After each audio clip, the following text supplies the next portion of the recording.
On today's session of Dubai Experiences, it's someone with over 13 years of experience in the UAE, particularly in Dubai. Over the course of our conversation, I learned one lesson, which is focus on the goals and not the obstacles. It's your girl Naomi T from the City of Light, the City of Blings, Dubai, United Arab Emirates. Don't go anywhere because today's video is going to be very juicy. Stay tuned. We'll be right back after the intro.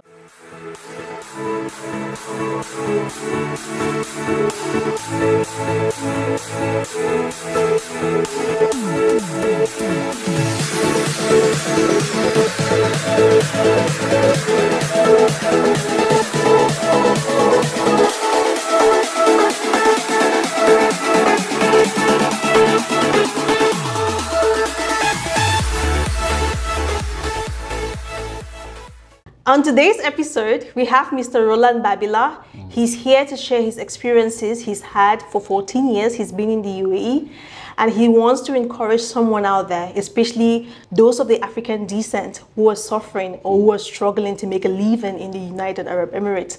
So as we normally do, I'll be asking him some questions and he's going to be giving me his sincere responses. So Mr. Babila, how are you doing today? I am perfect. Thank you for having me on the show. Okay, you're welcome. Thank you so much because you have a very tight schedule, I know for sure, but you coming here to partake, I'm really very happy. Thank you. So I'll be asking you some questions. You know for sure the ordeal of many Africans. True. You're from Cameroon and you have many of your African brothers and sisters from Cameroon and you know their struggles.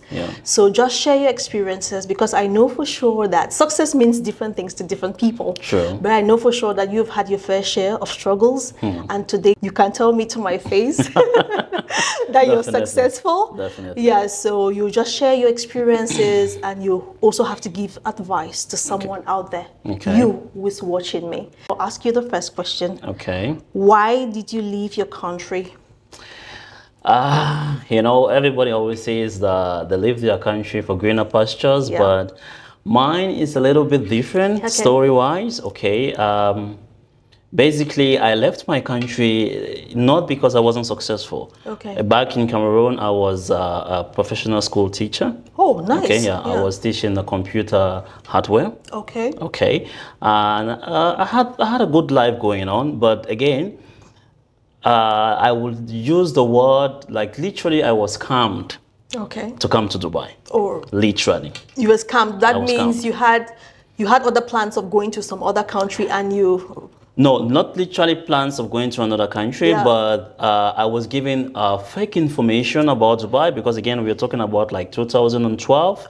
So Dubai was not as renowned as it is now. Everybody knows Dubai, but back then it wasn't like this. Because I was naive, which is a very bad thing. And a lot of people are suffering today because of naivety, you know.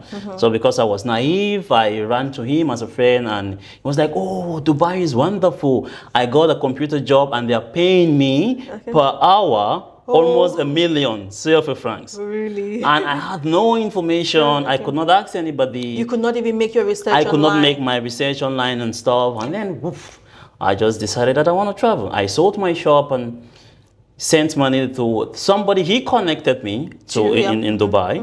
Literally, as of that time, that you know, in 2012, back then Dubai was just given 1 month visa and renewable. Right? So I actually sent 3 million CFA francs. Yes. And they made me a 1 month visa. And I had no idea that when you come to Dubai, you have to... 3 million, wait. 3 million, yes. I was still trying to get over. Seriously. 3 million francs safer. Safer. That's basically like 21,000 dirhams. Exactly. You gave for a 1 month visa. For a 1 month visa. Where is the person right now? The person is in Dubai. And trust me, anytime we meet, the person, like literally, he glorifies me. Yes, he glorifies because... He has to. It's an amazing, it's like amazing it's really an amazing story. Trust me. He has to. Yeah. So literally, that was what happened. And this guy was even working as a security. Yeah. And the day I traveled, like I gave him the 3 million for the visa. I sent again extra 500,000. He told me for accommodation and stuff. So in my mind, I know I was going to abroad, like basically UK abroad. And stuff, you know. Of course it's abroad because it's not your home country, right? Yeah, okay. I just believe that whenever you leave your home country, even if you're going to a neighboring country, it's abroad. Okay. So coming here, the guy was at work. Yeah. And he could not even pick my call. He cannot pick you up from the airport. From the airport. So it was a hustle, but at least I got 1 or 2 orientations. Like if you're traveling to any country, provided you have valid documents to get into that country, when you get to the airport, always find your way and get into the country and don't be stranded in the airport. Especially if you have funds. Exactly. Yeah. Don't always be stranded in the airport. So that was how I got into Dubai. And nobody picked you up. So how did you? Can you just explain to us how you maneuvered in the airport, getting the cab and trying to see what bed space or apartment or hotel you're going to live in? Oh my God! Oh my God! You don't want to know. Trust me. We're here to listen because there are other people that came through that route. Okay, nobody picked them up from the airport. They were so stranded. So perfect. So listen to what happened. Now I got out of the airport. I saw these 3 Nigerian guys standing in the airport, and so I walked up to them like, okay, I just came in, I need to go, I don't know where I want to go, and they're like, okay, they are living in Dera. Back then I don't know what's Dera, so they said they are living in Dera, so I can go with them, and when I get the person that is supposed to pick me, he can get me from their place. So I'm like, okay. Now, because I've never traveled before, I've never used dollars when I was in Cameroon, so I don't even know like the equivalents and stuff, you know. So all the money that I thought... Your naivety was on another level. Yes. Traveled out when I was, how old? Probably, I was 24 years old. Okay. That was when I traveled out, you know. So when I was in the airport in Cameroon, the guy that was doing the exchange of CFA to dollars advised me, no, change all your money in $100. So when you're rechanging it, it has value rather than smaller notes. So I had only $100 with me. Now we got into a taxi, the 3 of us, to Dera. And when these guys, they were literally bringing like 5 dirhams to pay the taxi. You bought $100 and I was begging them. Trust me. Bro, I'm having only $100 with me, please. So can you just take it, and then probably maybe when the person comes to pick me, then I can add the money, or when I change money and so on. The guy was like, no problem, give me the $100, we'll add it and we'll pay. I gave $100. We got there. Trust my smart Nigerian brothers. Trust them. They are always God. Seriously. The smartness for them is 100%. These guys were so nice to me. Of course. They made me breakfast. They saw you. $100 has been given to them. So what do you expect? And we finally get to the guy that was supposed to pick me in the airport in the evening. I guess that was when he was done duties and stuff. And then he said, okay, if you are in Dera, get a the cargo cars, right? Or a taxi and go to Small Signal, Mataka Hamdan in Abu Hill. Somebody will pick you up from there. Okay? I'm like, okay. We came down. You know, Dera is always busy in the evening, like literally busy. It's very difficult to see a taxi. So we're standing down there for almost about 30 minutes. There was no taxi. And we got these cargo guys, you know. And I told the guy, okay, I'm going to Small Signal Mataka Hamdan. The guy's like, okay, come. I'll take you. Now, when we got there, this is a journey, like literally in taxi is not maybe 12 or 15 dirhams. Again, the same thing, because I didn't know the value of dirhams, and I had only the dollars, because I haven't even changed the money in the airport. Like, you know, I had no orientation whatsoever. So I told this guy, I'm having only $100, and the guy was like, no, if you give me $100, I don't have change. We don't take this money. I'm like, please, just take it. This is what I have. The guy's like, okay. So I gave him the $100, and he didn't give me any change. And he started telling me, oh, if you want to buy mobile phones, I have an amazing place. I'll take you. You buy good phones and stuff. And then he gave me his card. So he dropped me in front of Mataka That's $200. I gave. That's $200 gone. I've given out $200 literally. Right? So I was now standing in front of the signal. And waiting. The guy that was supposed to pick me came. This is a Cameroonian guy as well. Now I guess he's in China. His name is Blaise. He came. When he met me, in my mind, of course, you know, with the naivety, oh, I've traveled out. Like I started giving funny, like, you know. Funny? Hey, bro, how are you, man? You good? And this other guy looked at me like, literally, he said, you don't know what you can. So that was what happened. And when we went to my amazing humble abode, and how can I put it, my bungalow, the number of slippers, you know, shoes you saw on the door before entering, it was, come on. And opening the door of the bed space. Why? Because the guy who even had the bed space was not living there. Yeah. And you know how Abu Hir rooms can be big. Big, yeah. It's massive. So literally there were like 20 beds, you know, and he's taking everything, like anything and everything. So you have Ugandans, Kenyans, Ethiopians in one room. And, you know, male and female. Male and female, everything. And you know, we all have our different cultures, and, different way of doing things. So it was a hustle. Like, that was my transition from Cameroon to Dubai. Let's go to the next question. Yes, please. So you have to tell me, when you arrived, was the look of things, the weather, you've already spoken about the accommodation. Yeah. The environment, was it the same like you made inquiries about or they told you about? So your friend just told you, oh, come to the United Arab Emirates. You did not even make any inquiries. No inquiries. He didn't even tell you about the living condition or anything. You know, nothing. The only thing I knew, as in back in Cameroon before coming to Dubai, is like Dubai is a city of gold. Oh, yes. Yeah, because of course when he came, he got the money and he went to Burj Khalifa, Dubai Mall, Desert Safari. So those were the pictures that he was showing me. That was the perception I had about Dubai, right? So literally, like I said, I was doing perfectly well. I had money. So of course I traveled, and you know, that was what I was coming to see. And my notion was like, if I can be a computer maintenance teacher, and he's not a teacher, and he's making this amount of money, what about me that is a teacher then? That means I'm going to be like swimming in money again. Like I said, I was like a kid. I was very naive, and I didn't do any research whatsoever. So that's it. But weather condition, of course, we know it's but did you know that it was going to be hot? No, so you did not even know where the United Arab Emirates was located on the globe to know that, okay, this is an arid region, it's going to be hot. Nothing. I mean, some other people were really better, because I made my own inquiries. No, trust I didn't. me. I knew for sure everything about the bed spaces, the weather condition, and everything. No, I didn't. Like, and again, you know, like I said, right? A lot of people, you know, starting from 2014. Dubai was already out there. You know, Dubai was already out there, and by 2014 we already had a lot of Cameroonians coming into Dubai, so the news started going out. You know, so people started having ideas and notions. Okay, this is how it is in Dubai. But in that our time, there was no orientation even. You know, and again, I will say to anybody like who wants to travel, you know, it was my transition, right? Because even my parents did not support my traveling out. I'm actually the first son of my family, from a family of 4 boys. You know, they didn't support my traveling out. And like I said, I was successful. I had a business. I was a teacher.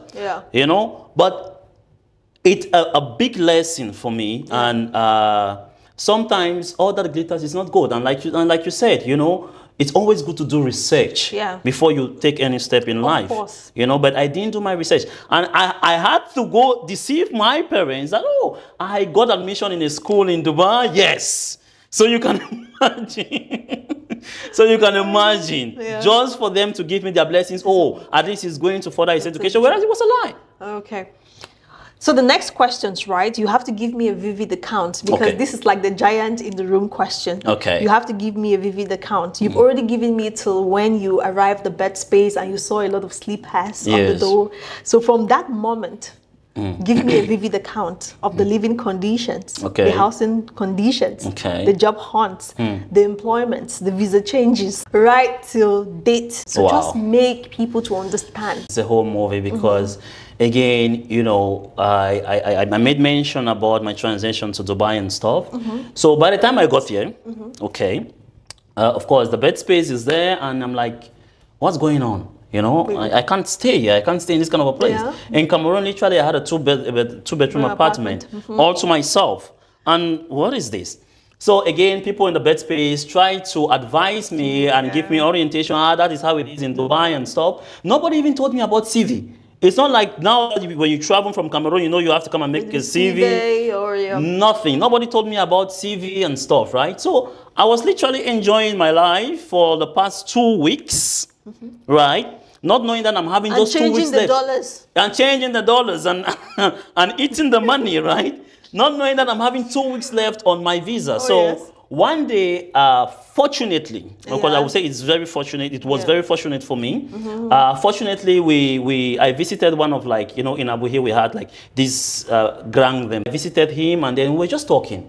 And he asked me like, what's your visa status? I'm like, what do you mean by visa status? He said, let me see your visa. I showed him the visa and then he checked and he said, do you know that you have only 2 weeks to stay in Dubai? Oh my I'm God. like, are you serious? After 2 weeks, what happens then? He said after 2 weeks, you have to go to Cameroon. Yeah. Or you get into overstay and you start paying fines. Yeah. I'm like, how come? I wasn't informed. I had no idea that I'm supposed to be here for 1 month. I know I've traveled, right?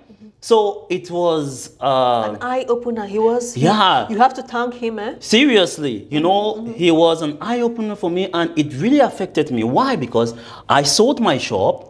I left my job, and the story I told my parents, which was a lie. So how do I go back?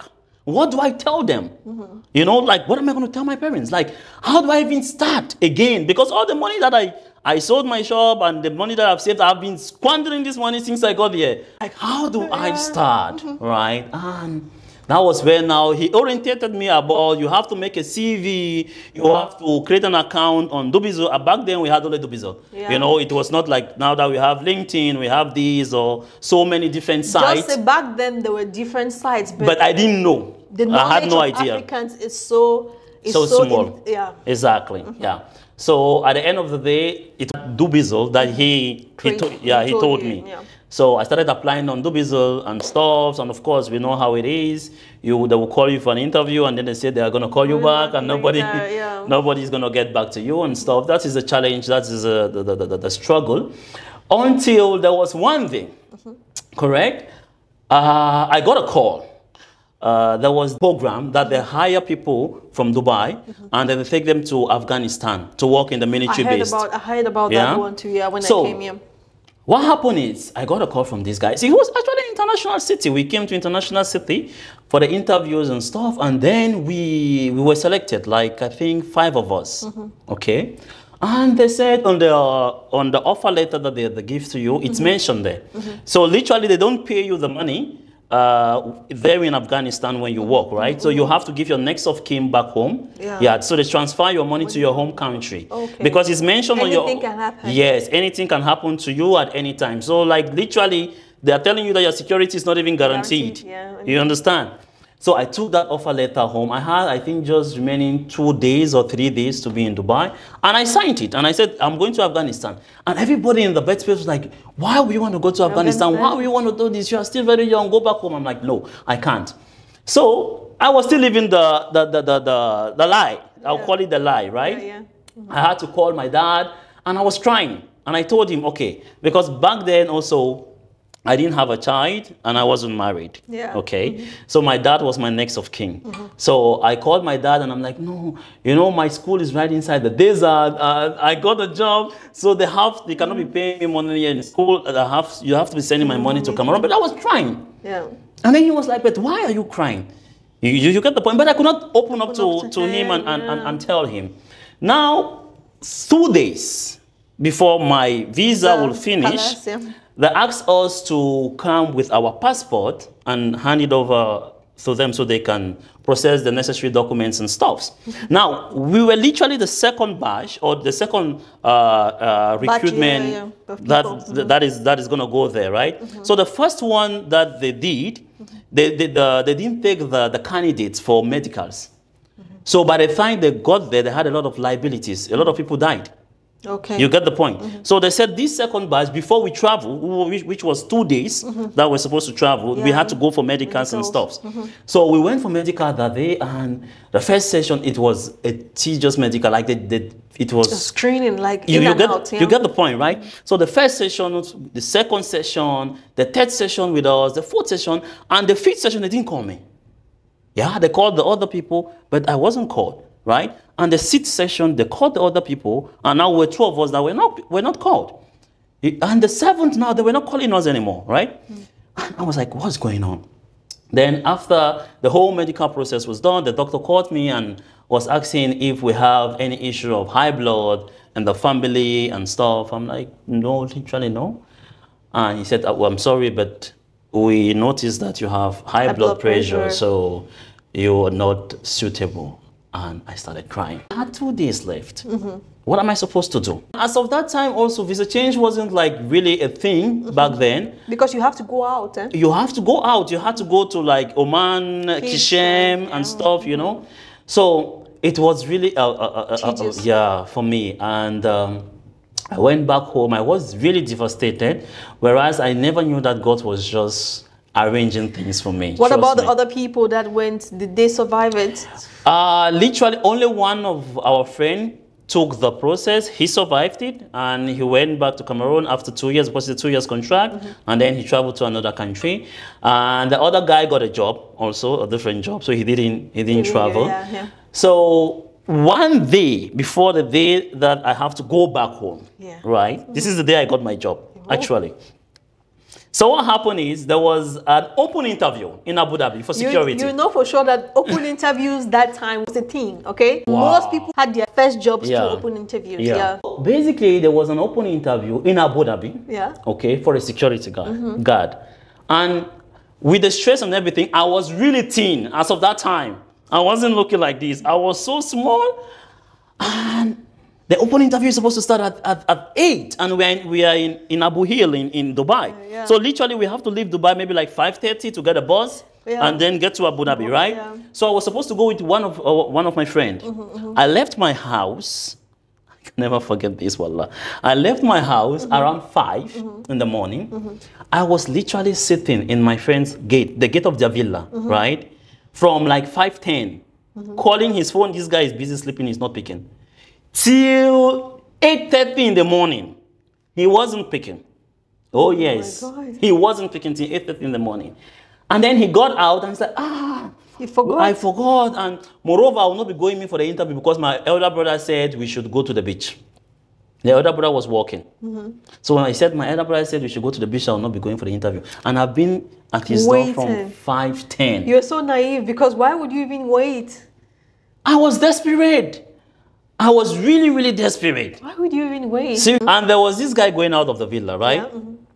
I was already dressed. It was my last day.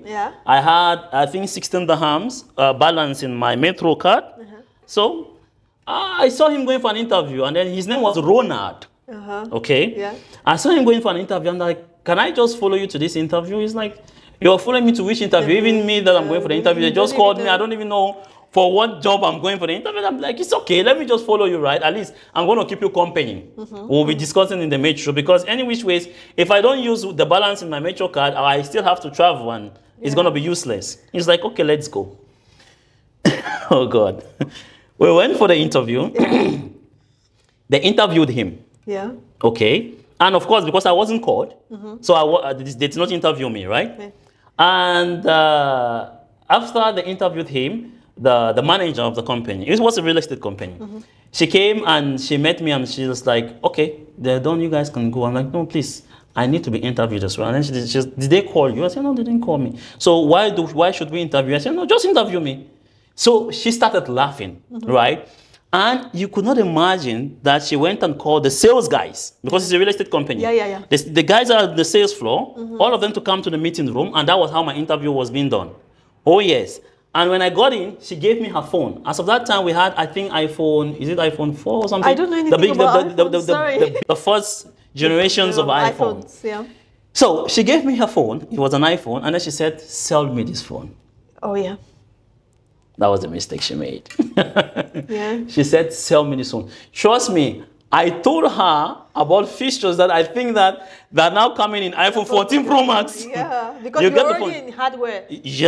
So literally, I sold her the phone, and I was using Techno, you know, the old Techno, Nokia, the Techno that is having the light and stuff. So I literally removed my phone, and then I explained to her about the cameras. I was demonstrating showing my camera, and then, please, ma'am, can you excuse me, open your phone if you don't mind? Opened her camera. This lady, she just got up and started clapping, and she said, I want you in my team. Ah, nice. Seriously. She said, I want you in my team. Nice. I never knew anything about real estate.